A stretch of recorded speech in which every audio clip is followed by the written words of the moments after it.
Bienvenue sur l'émission que l'on s'accorde pour une vie de plus en plus élégante.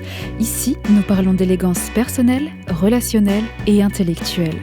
Je suis Margot et dans mes émissions, je mets à votre disposition des leviers de compréhension, des instruments de réflexion et des techniques d'optimisation personnelle pour naviguer dans le quotidien avec cette unique et précieuse personnalité qui est la vôtre. Pourquoi nos meilleures intentions peuvent parfois travailler contre nous ? Laissez-moi commencer par une image. Imaginez que quelqu'un apprend à marcher sur un fil. Ça vacille, ça tremble. Et vous, sur le côté, vous voulez tellement le voir réussir que vous tendez la main pour le retenir. Mais voilà le problème. Chaque fois que vous le retenez, vous lui volez une microseconde d'équilibre qu'il aurait pu trouver lui-même. Et si vous faites ça trop souvent, il ne développera jamais les muscles de l'équilibre. Ou en tout cas, pas aussi rapidement que ça aurait dû se faire. C'est dommage et ça fait perdre du temps. C'est exactement ce qui se passe dans nos relations humaines. Il existe une distinction fondamentale, et je dirais même une distinction élégante, entre deux types de gestes apparemment similaires. Faire disparaître la douleur de quelqu'un et offrir le soutien qui lui permettra de traverser cette douleur par lui-même. Ce sont deux choses radicalement différentes, et pourtant, de l'extérieur, elles peuvent se ressembler. Dans les deux cas, vous êtes présent. Dans les deux cas, vous agissez par amour. Mais les effets à long terme sont aux antipodes. Les psychologues appellent ce phénomène l'habilitation dysfonctionnelle, ou en anglais « enabling ». C'est lorsque notre désir de protéger l'autre de la douleur finit par renforcer exactement les comportements qui lui font du mal. Pas par mauvaise volonté, mais par amour mal orienté. Vous savez, les relations de qualité sont le meilleur prédicteur de santé et de bonheur à long terme. Bien plus que la richesse, le statut social ou même les gènes. Mais voilà, le revers de cette médaille, c'est que des relations mal configurées, même avec des intentions pures, peuvent faire des dommages profonds. Alors, où est la ligne ? La ligne, c'est celle qui sépare le soutien de la substitution. Quand nous soutenons quelqu'un, nous sommes à côté d'eux pendant qu'ils font le travail. Quand nous nous substituons à eux, nous faisons le travail à leur place et nous leur envoyons sans le vouloir un message terrible qui est « Je ne crois pas que tu en sois capable ». C'est terrible, n'est-ce pas ? Pensez à un exemple du quotidien. Votre ami traverse une période d'anxiété sévère. Chaque fois qu'il panique avant une réunion, vous prenez sur vous de l'appeler, de le rassurer pendant 1 heure, de lui écrire ses emails, de lui trouver des excuses auprès de ses collègues, etc., etc. Vous le faites par amour. Mais ce que vous faites concrètement, c'est lui confirmer que le monde est un endroit qu'il ne peut pas affronter sans vous. Et que l'anxiété, ça marche, parce que ça active votre présence immédiate, soit dit en passant. C'est pas de notre faute. Notre cerveau est câblé pour l'empathie. Enfin, certains d'entre nous. Mais voir souffrir quelqu'un qu'on aime active dans notre propre cerveau les mêmes zones neurologiques que si c'était nous qui souffrions. C'est de la résonance émotionnelle. C'est une capacité magnifique, mais c'est aussi dans ce contexte-là un piège. Donc le premier geste courageux du soutien élégant, c'est ceci. Apprendre à séparer nos émotions des leurs. Pas pour se distancer froidement, mais pour rester suffisamment stable pour vraiment être utile. Parce qu'une bouée de sauvetage qui coule, aussi, ça sauve personne. Non ? Laissez les gens tirer des leçons de la vie. Le syndrome du sauveur, vous connaissez ça ? Ça ne signifie pas ne rien faire. Laissez les gens tirer des leçons de la vie. Ça ne signifie pas ne rien faire. Ça signifie être là respectueusement. Pas parce que nous nous en fichons, justement parce que nous nous en soucions assez pour croire en leur capacité à traverser les choses.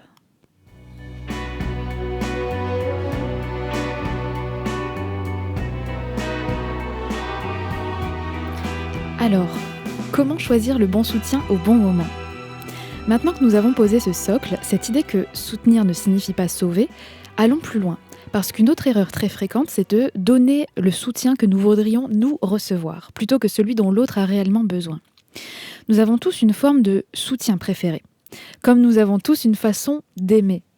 Petite référence à Gary Chapman au passage, si vous connaissez.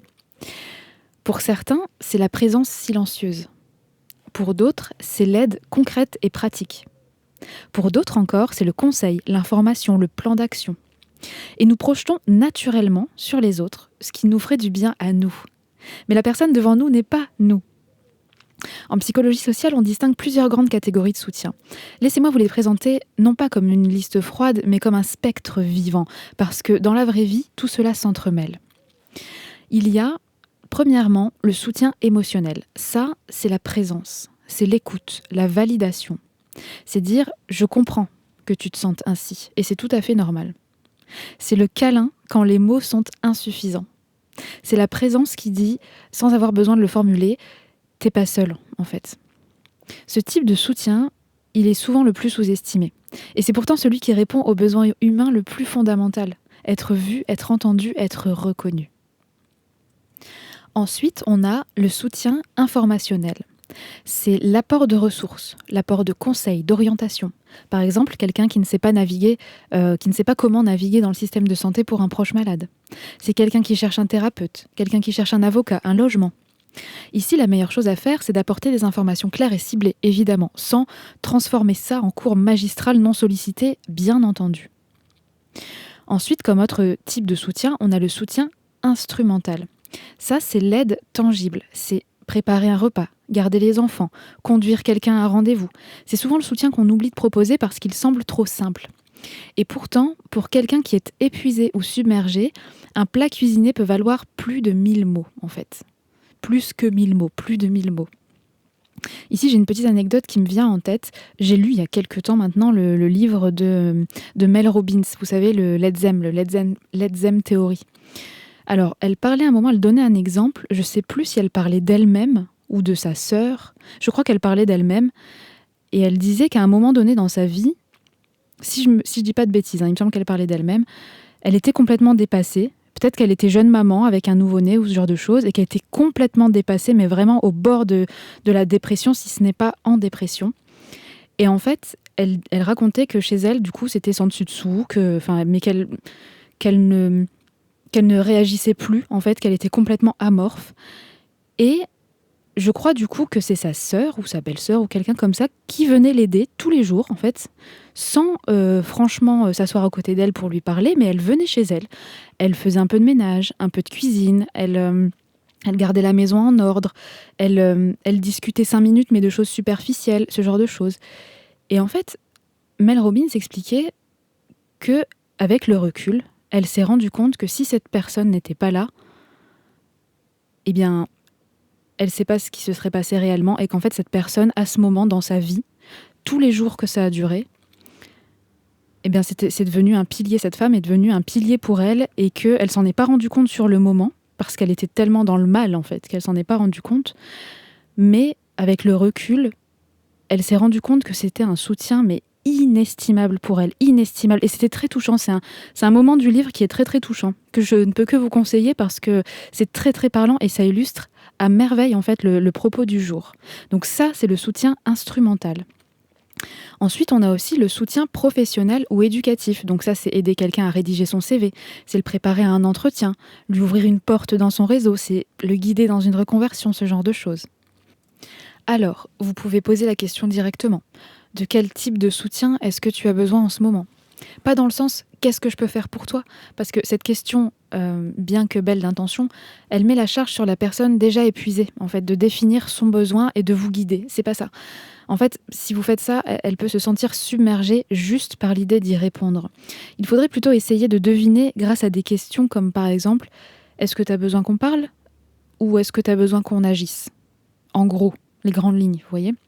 C'est une question très différente de « qu'est-ce que je peux faire pour toi ?» Parce que ça, c'est une question qui oriente, qui réduit le champ, en fait. C'est une question qui est plus douce.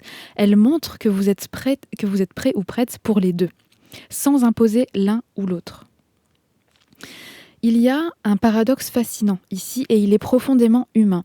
Souvent, la personne en difficulté ne sait pas elle-même ce dont elle a besoin. Et on revient aussi à l'exemple avec Mel Robbins. Pendant qu'elle n'était pas bien, elle ne savait pas, en fait, ce dont elle avait besoin. Donc souvent, la personne en difficulté ne sait pas elle-même ce dont elle a besoin. Et parfois, elle demande une chose, mais elle a besoin d'une autre chose. Elle dit « donne-moi ton avis », mais en réalité, elle a juste besoin d'être entendue. Elle dit « je veux qu'on parle, je veux juste qu'on parle », mais en réalité, elle a besoin que quelqu'un prenne des décisions à ses côtés. Vous comprenez ? Être un soutien élégant, c'est savoir lire entre les lignes, avec douceur, sans présumer.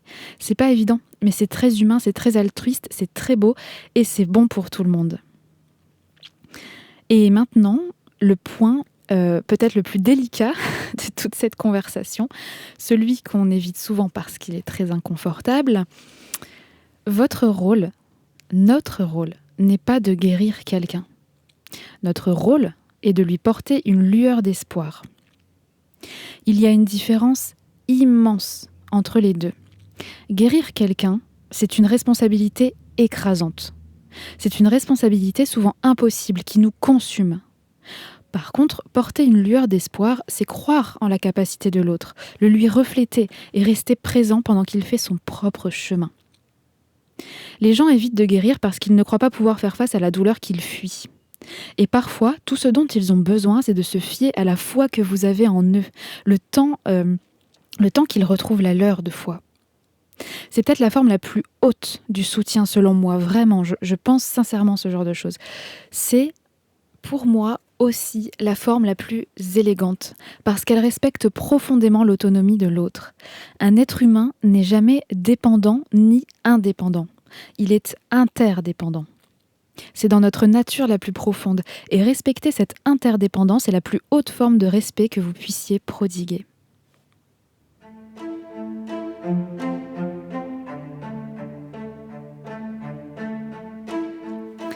Voilà, nous avons exploré le paradoxe, nous avons exploré les formes de soutien. Maintenant, passons à ce que je préfère, la partie concrète, et pas des pratiques anodines. Ces exercices-là que j'ai faits, ils sont conçus pour les personnes qui veulent aller au-delà des bonnes intentions en fait, et vraiment affiner cette intelligence relationnelle. Ils peuvent sembler un peu contre-intuitifs, c'est normal, et c'est précisément là que réside leur valeur. Le premier exercice, c'est le diagnostic du soutien, évidemment. Toujours diagnostiquer avant d'agir. Toujours.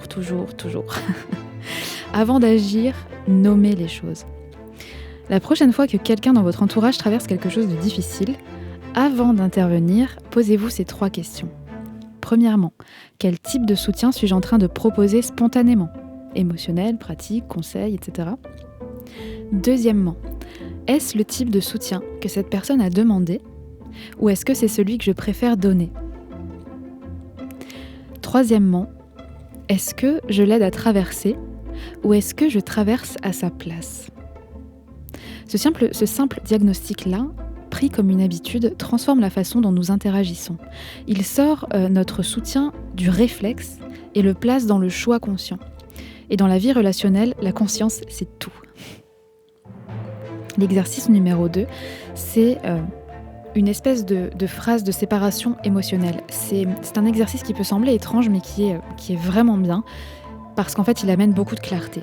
Il s'agit de nommer notre propre émotion séparément de celle de l'autre. Ça nous demande de sortir de notre propre conscience, d'adopter un regard différent. Concrètement, la prochaine fois que quelqu'un vous confie quelque chose de difficile, essayez de formuler intérieurement, ou même à voix haute, si la relation le permet.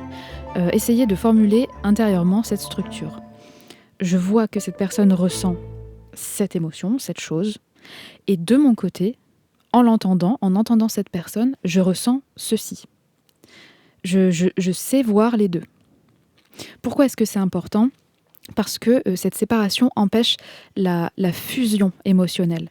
Ce moment où les émotions de l'autre envahissent tellement les nôtres que nous ne savons plus si nous réagissons à leur situation ou à notre propre détresse. Et ça nous garde ancrés. Ça maintient l'espace dont l'autre a besoin pour exister dans sa douleur sans que nous la remplissions avec la nôtre.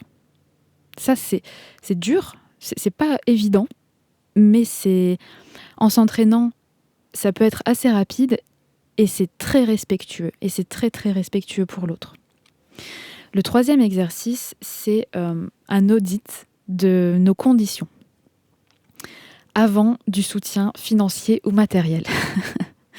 Cet exercice-là s'adresse à ceux d'entre nous qui soutiennent financièrement ou matériellement un proche, vous l'avez compris. Avant de donner de l'argent, du temps, de l'hébergement ou toute autre ressource importante, on peut se poser ces 3 questions. Premièrement, à quoi est destiné ce soutien ? Il faut être précis. C'est pas pour l'aider, entre guillemets. C'est pas pour l'aider. C'est pas juste pour l'aider. C'est pour couvrir 3 mois de loyer le temps qu'il trouve un emploi, par exemple. Ça, c'est spécifique. Il faut nommer les choses de manière spécifique. La deuxième question, c'est quelles sont mes conditions ? C'est pas une punition, ça, c'est une clarification. La condition, c'est, je paie le loyer à condition que tu aies 2 entretiens d'embauche par semaine, par exemple. Ou alors, je t'héberge à condition qu'on ait une conversation mensuelle sur la progression de ta situation. Là, comme ça, en le disant, ça paraît un peu strict. Bien sûr, ça peut être souple, mais il y a des conditions à poser, quoi qu'il en soit. En fait, il faut que ce soit clair entre les deux personnes. C'est pas forcément ça, c'est pas forcément ce que je dis là, évidemment. Il faut que ce soit adapté à la personne, il faut que ce soit souple, mais il faut qu'elles soient là, ces conditions. Il faut qu'elles existent. Et troisièmement, que se passe-t-il si les conditions ne sont pas respectées ? Évidemment. Et donc surtout, est-ce que je suis prêt à aller jusqu'au bout ? Parce que si vous posez une condition que vous n'êtes pas capable de tenir, c'est pas une condition, hein, c'est une illusion. Donc ces 3 questions-là, elles sont vraiment très salvatrices. Et elles apportent énormément de clarté. Ce travail-là, oui, je sais, il peut sembler froid, il peut sembler cruel, mais la vérité profonde, c'est que donner de l'argent ou aider matériellement sans condition, c'est cautionner les comportements qui posent problème, en fait. Et c'est pas de l'amour, ça, c'est de l'évitement de notre propre inconfort. L'amour inconditionnel ne signifie pas le soutien financier inconditionnel. Ces 2 choses n'ont rien à voir. On peut aimer profondément quelqu'un et refuser de financer des comportements qui lui nuisent, par exemple. Vous voyez, c'est vraiment de la clarté mentale. C'est juste ça, de la clarté mentale.